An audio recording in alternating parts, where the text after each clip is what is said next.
Welcome back. Well, a lot of people have a great idea to build a better mousetrap and make $1 million, but very few actually make it happen, like the gentleman in our next story. He built a better bicycle, and he has built that now into a business that has brought joy to millions who ride the Strider.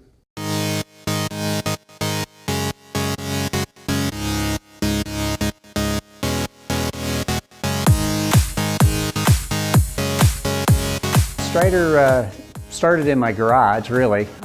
In 2006, I built a bike for my son, and with really no intention to make a company out of this, but after a year of watching him progress on the bike, seeing how his skills developed, and then having so many people ask me, where did you get that bike, and how old is your son? I can't believe he's able to do what he's doing. I realized there was significant demand for a product like this. Ryan McFarland loved, and still loves, riding dirt bikes in the Black Hills of South Dakota. In 2006, he could not wait to pass along his passion to his youngest son. Try as he might on the tricycle and the little pedal bike, he just couldn't get it to all work.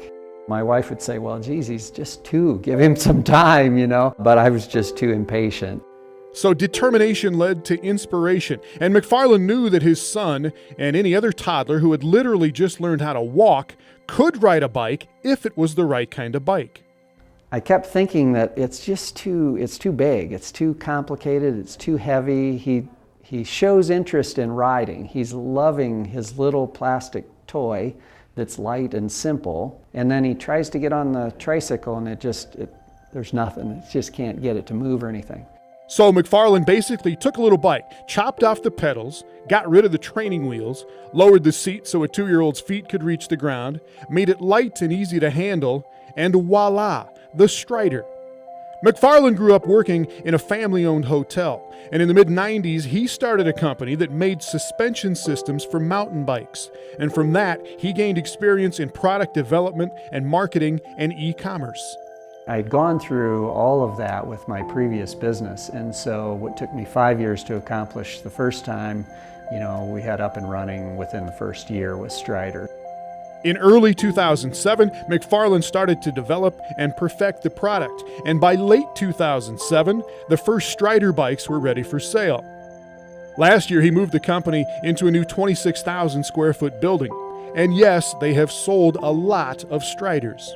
We just sold our 1 millionth bike in February, and those bikes have gone all over the globe. 75 different countries we're selling into now. We've got people even who come to our events from all around the world even, so it's been fun to see it grow. Now those events are part of the big picture that sets Strider apart from others that would try to copy the company's success.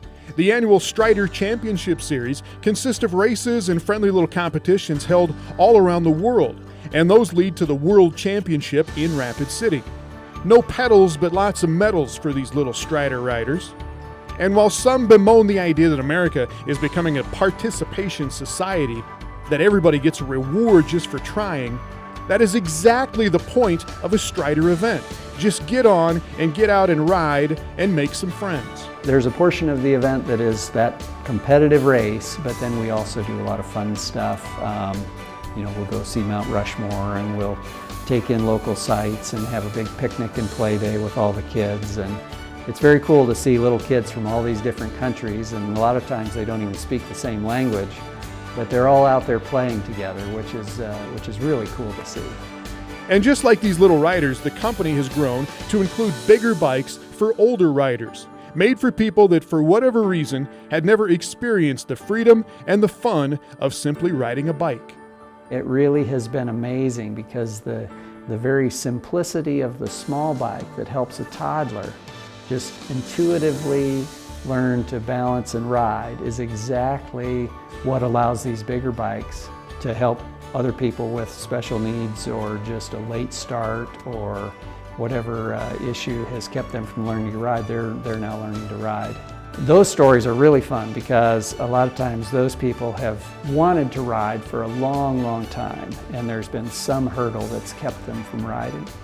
And so when you get those stories in, that really, I guess, empowers us here at the company to keep pushing harder and harder to develop the products. push the information out about the products and the curriculum and everything, because it really is a life changer. Well, our thanks to Ryan McFarland, to the Farniak family, and to Kyler Erickson for sharing their stories. We'll see you next month on Midco Sports Magazine.